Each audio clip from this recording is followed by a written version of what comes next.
So hello guys, channel में आपका स्वागत है। और इस वीडियो में अपन बात करने वाले हैं आईटी सेक्टर के स्टॉक्स की। कुछ दो स्टॉक्स मैं आपको बताने वाला हूं जो कि स्मॉल कैप होंगे। और अगर अपन आईटी सेक्टर की अगर बात करते हैं तो पिछले एक दो साल से वही भी मतलब कुछ साइड वेस्ट चल रहा है। ठीक है, बिल्कुल आप समझ सकते हैं कि केमिकल जो इंडस्ट्री थी, केमिकल इंडस्ट्री के जैसे ही कुछ अभी आईटी इंडस्ट्री भी जो है कुछ वैसा चल रही है। लेकिन ज़्यादा देर तक, ज़्यादा दिन तक ये ऐसा नहीं होने वाला, क्योंकि आईटी इंडस्ट्री में जो है एक अच्छा खासा एक जंप देखने को मिलेगा आपको बहुत ही जल्द। ठीक है, उससे पहले अपन को ये अपॉर्चुनिटी जो है बिल्कुल ग्रैब करनी चाहिए, क्योंकि एक बार अगर स्टॉक्स भागने लग गए ना तो अपन को कुछ नहीं मिलने वाला। ठीक है, तो अगर आप चैनल में नए हैं तो चैनल को जरूर सब्सक्राइब करें। और आपको यहाँ पे वैल्यू कंटेंट ही मिलेगा, कोई उल्टा फुल्टा कंटेंट आपको नहीं मिलने वाला है। आपको सब काम की चीज़ ही मिलेगी, तो चैनल को जरूर सब्सक्राइब करें। अगर अपन बात करें बड़े स्टॉक्स की, जो मतलब बड़े मार्केट कैप के जो है, जैसे इन्फोसिस हो गया, ठीक है, विप्रो हो गया, टीसीएस हो गया, तो ये सब जो है बड़ी कंपनी हो चाहिए। अगर अपन इनके एक बार रिटर्न देख लेते हैं कैसे क्या है, तो जैसे कि अपन को पता है कि विप्रो जो है लार्ज कैप कंपनी हो चुकी है, बहुत ज़्यादा बड़ी कंपनी हो चुकी है। ठीक है, और अगर अपन विप्रो के रिटर्न देखते हैं तो वहीं अगर एक महीने के रिटर्न की बात करें तो कोई रिटर्न नहीं, साल भर के रिटर्न की बात करें तो सिर्फ 10% का रिटर्न, 5 साल में कंपनी का रिटर्न देखें तो सिर्फ 50% का रिटर्न, और मैक्सिमम रिटर्न देखते हैं वो भी कुछ ज़्यादा खास नहीं है, सिर्फ 3000% का ही जो है मैक्सिमम जो है रिटर्न है वो 20 साल में। ठीक है, कंपनी के। और अगर अपन वहीं देखते हैं इन्फोसिस के नंबर्स जो है, तो इन्फोसिस का देखें तो रिटर्न कितना, एक महीने में अगर अपन रिटर्न देखते कंपनी का,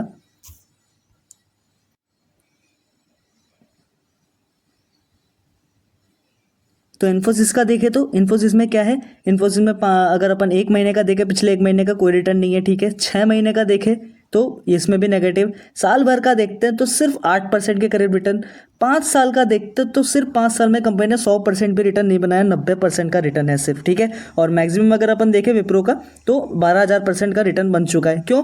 कंपनी ने जो है स्टार्टिंग से, ठीक है, रिटर्न बना दिया, कंपनी अब बहुत बड़ी हो चुकी है। अब अपन इससे जो है बहुत ज़्यादा हाई रिटर्न की एक्सपेक्टेशन नहीं रख सकते हैं। ठीक है ना, बड़ी कंपनी से अपन कभी भी जो है मल्टी बैगर रिटर्न का एक्सपेक्टेशन नहीं रख सकते। मल्टी बैगर रिटर्न चाहिए, वेल्थ बनाना है तो हमेशा छोटी कंपनी से जो है वेल्थ बनेगा। ठीक है, और अपन उसी कुछ छोटी कंपनी के बारे में बात करने वाले इस वीडियो में। आगे अपन देखते हैं वो छोटी कंपनी कौन सी है।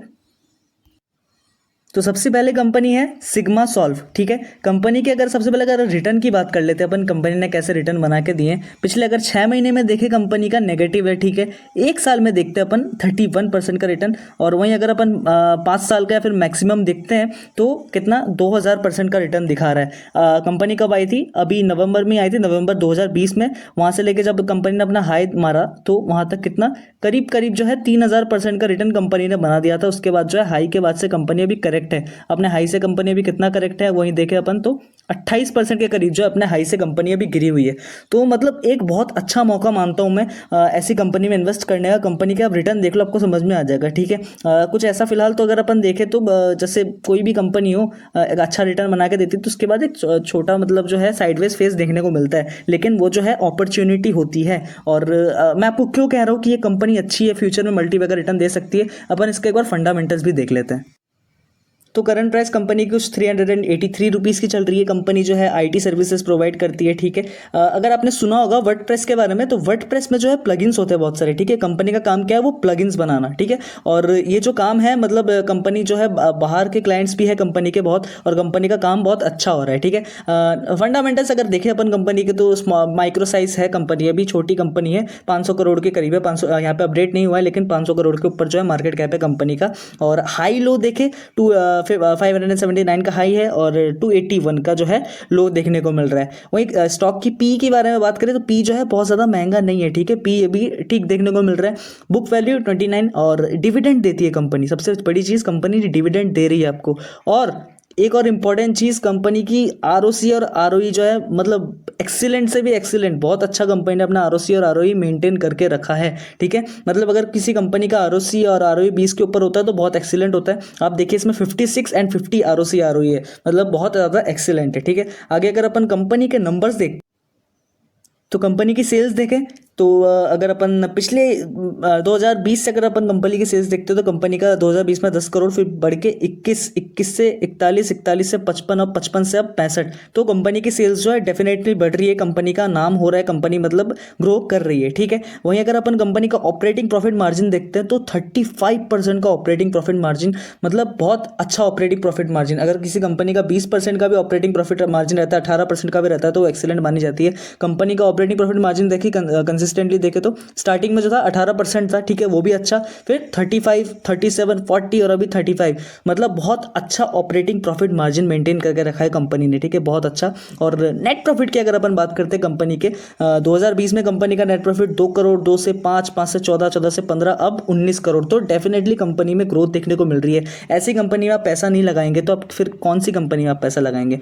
और कंपनी का अगर अपन देखते कुछ रिजर्व और बोरोइंग्स की, तो कंपनी की इस साल 2024 की बोरोइंग्स 5 करोड़, कंपनी का रिजर्व 20 करोड़। तो डेफिनेटली रिजर्व्स कंपनी के पास बहुत ज़्यादा है, बोरोइंग्स से ज़्यादा कंपनी की रिजर्व है, ये भी एक पॉजिटिव चीज़ हो गई। और अगर अपन प्रमोटर होल्डिंग देखें कंपनी, ये देखो आप प्रमोटर्स की एक बार होल्डिंग देखो कितनी, 73.22% की, मतलब प्रमोटर्स को स्टॉक पे भरोसा है कि ये आगे और अच्छा कर सकता है, इसलिए तो प्रमोटर इतना ज़्यादा होल्ड करके रखे। आप और कंपनीज को देखिए, प्रमोटर होल्डिंग है ही नहीं। तो डेफिनेटली ये कंपनी जो है फ्यूचर में बहुत अच्छा कर सकती है, आपको मल्टीबैगर रिटर्न दे सकती है, ठीक है। अपन बढ़ते हैं अब अगली कंपनी की तरफ।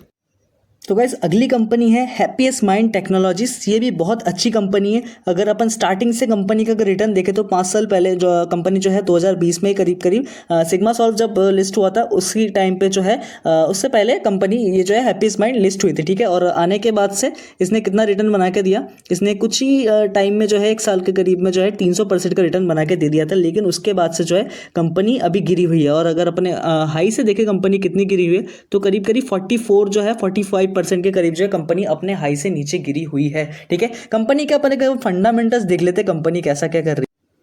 तो अगर अपन कंपनी का काम देखते तो सबसे पहले कंपनी का वर्क देख लेते, कंपनी क्या करती है। और कंपनी अगर देखें तो आईपी एड्रेसेस होते हैं, जो डोमेन्स होते हैं उसका रिलेटेड काम है। और बिजनेस यूनिट देख लेते कंपनी के, तो प्रोडक्ट इंजीनियरिंग सर्विसेज है, डिजिटल बिजनेस सर्विसेज है, और क्या है, infrastructure management and security services. तो कंपनी का जो बिजनेस यूनिट है वो भी अच्छा है, थोड़ा यूनिक सा है, ठीक है। वहीं अगर अपन देखते हैं कंपनी के मार्केट कैप की, तो मिड कैप की तरफ बढ़ रही है कंपनी में स्मॉल कैप से। और करंट प्राइस 785 का है। स्टॉक का पी जो है थोड़ा महंगा 50 का पी देखने को मिल रहा है, ठीक है। और डिविडेंड यील्ड है 0.73%, कंपनी जो है डिविडेंड भी देती है। और कंपनी का आरओसी और आरओई है वो भी अच्छा है, ठीक है। आरओसी आरओई दोनों अच्छा देखने को मिल रहा है, ठीक है। नंबर्स की तरफ बढ़ते अपन कंपनी के, तो अगर 2020 से अगर अपन देखें कंपनी के सेल्स की, तो 698 करोड़, फिर 773 करोड़, फिर बढ़ के 1094, फिर 1429, अब बढ़ के कहाँ आ गया है 1625 करोड़ की जो कंपनी की सेल्स देखने को मिल रही है। तो डेफिनेटली कंपनी की सेल्स बढ़ रही है, कंपनी को लोग जान रहे हैं, ठीक है, कंपनी का काम अच्छा हो रहा है। और कंपनी का ऑपरेटिंग प्रॉफिट मार्जिन 21% का इस साल का रहा, वो भी बैड नहीं है, बहुत अच्छा ऑपरेटिंग प्रॉफिट मार्जिन है, एक्सीलेंट ऑपरेटिंग प्रॉफिट मार्जिन अपन कंपनी का कह सकते हैं, ठीक है।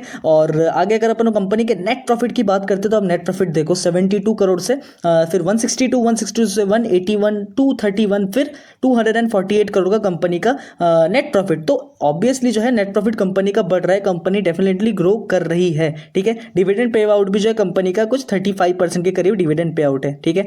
आगे अगर अपन कंपनी के बैलेंस शीट की तरफ देखते हैं तो कंपनी के एक बार रिजर्व्स और बोरोइंग देख लेते हैं। कंपनी के रिजर्व्स कितने हैं कंपनी के पास, तो कुछ 1450 करोड़ के रिजर्व्स है। और रिजर्व्स के अगेंस्ट अगर अपन बोरोइंग्स देखें तो 512 करोड़ के बोरोइंग है। तो डेफिनेटली कंपनी के पास अच्छा खासा रिजर्व पड़ा हुआ है, बोरोइंग्स के चलते कंपनी को मतलब बैड इफेक्ट नहीं हो सकता कुछ ज़्यादा, ठीक है। अगर अपन कंपनी के प्रोमोटर्स होल्डिंग, तो प्रोमोटर्स होल्डिंग में जो है कंपनी के कुछ थोड़े प्रोमोटर्स जो है घटते हुए दिख रहे हैं, क्योंकि 53% से प्रोमोटर जो है इस बार 50% हो गए।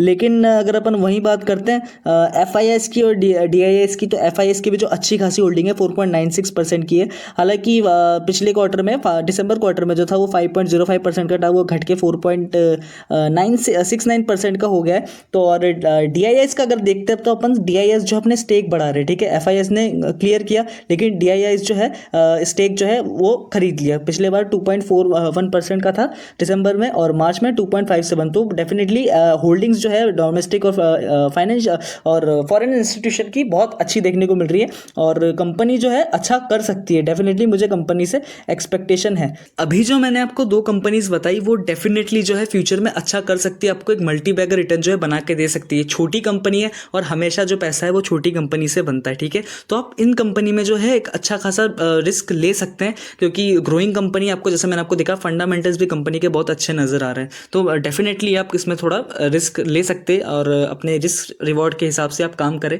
और अपनी प्रॉपर एनालिसिस के हिसाब से आप जो है शेयर को बाय सेल कर सकते हैं। आप वैसे मैं आपको कोई रिकमेंडेशन नहीं करूँगा, और कंपनी जो है मैं आपको मैंने दिखा दिया, आपको समझ में आ गया होगा, इतने सेंसिबल आप हैं तो अच्छी कंपनी है, ठीक है। आप चाहे तो इसको अपने वॉच लिस्ट में ऐड कर सकते हैं। और फिलहाल इस वीडियो के लिए इतना ही। अपन मिलते हैं अगले वीडियो में। चैनल में अगर आप नए हैं तो चैनल को ज़रूर सब्सक्राइब करें। Bye bye.